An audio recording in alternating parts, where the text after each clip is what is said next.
Hi every one, എൻ്റെ പേര് ജിയ. ഞാനൊരു സ്പീച്ച് ലാംഗ്വേജ് പത്തോളജിസ്റ്റായിട്ട് വർക്ക് ചെയ്യുന്നു. നമുക്കെല്ലാവർക്കും അറിയാം, ഓട്ടിസം എന്നുള്ളത് ഒരു ന്യൂറോ ഡെവലപ്മെൻറ്റൽ ഡിസോർഡറാണ്.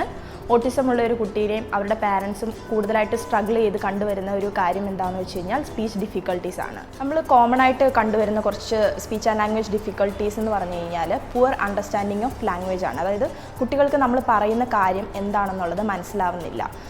അതുപോലെ തന്നെയുള്ള കാര്യമാണ് പുവർ എക്സ്പ്രഷൻ ഓഫ് ലാംഗ്വേജ്. അതായത് കുട്ടികൾക്ക് കാര്യങ്ങൾ മനസ്സിലാവുന്നുണ്ട്, പക്ഷേ അതിന് ഒരു റിപ്ലൈ എങ്ങനെ കൊടുക്കണമെന്ന് കുട്ടിക്ക് അറിയത്തില്ല.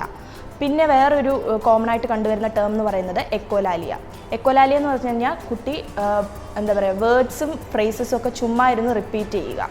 അതാണ് എക്കോലാലിയ എന്ന് പറയുന്നത്.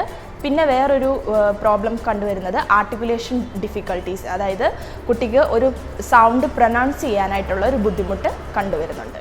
ഇതിനു പുറമെ കുട്ടിയുടെ പ്രാഗ്മാറ്റിക്സ് ഏരിയയും അഫക്റ്റഡ് ആയിട്ട് കണ്ടുവരുന്നുണ്ട്. അതായത് കുട്ടിക്ക് മറ്റൊരാളുമായിട്ട് കോൺവെർസേഷൻ ഇനിഷ്യേറ്റ് ചെയ്യാനായിട്ടുള്ള ഡിഫിക്കൽട്ടീസ്. ഒരു പിയർ ഗ്രൂപ്പുള്ള ഒരു കുട്ടി വന്ന് നിന്നാലോ അല്ലെങ്കിൽ ഫാമിലി മെമ്പേഴ്സ് വന്ന് നിന്നാലോ അവരോട് സംസാരിച്ച് തുടങ്ങാനായിട്ടുള്ളൊരു ബുദ്ധിമുട്ടും ഓട്ടിസം ഉള്ള കുട്ടികളിൽ കണ്ടുവരുന്നുണ്ട്.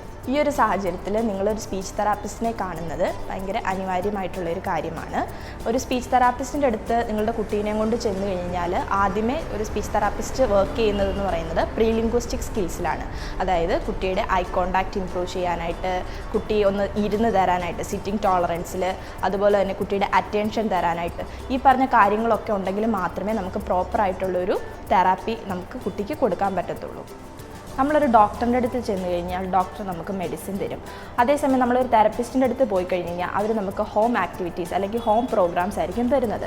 ഇപ്പം ഒരു തെറപ്പിസ്റ്റിൻ്റെ അടുത്ത് കുട്ടി സ്പെൻഡ് ചെയ്യുന്ന ടൈം എന്ന് പറയുന്നത് വെറും 45 മിനിറ്റ്സ് ആണ്. അതേസമയം ബാക്കിയുള്ള ടൈം ഫുള്ള് പാരൻസിൻ്റെ അടുത്താണ് ഉള്ളത്.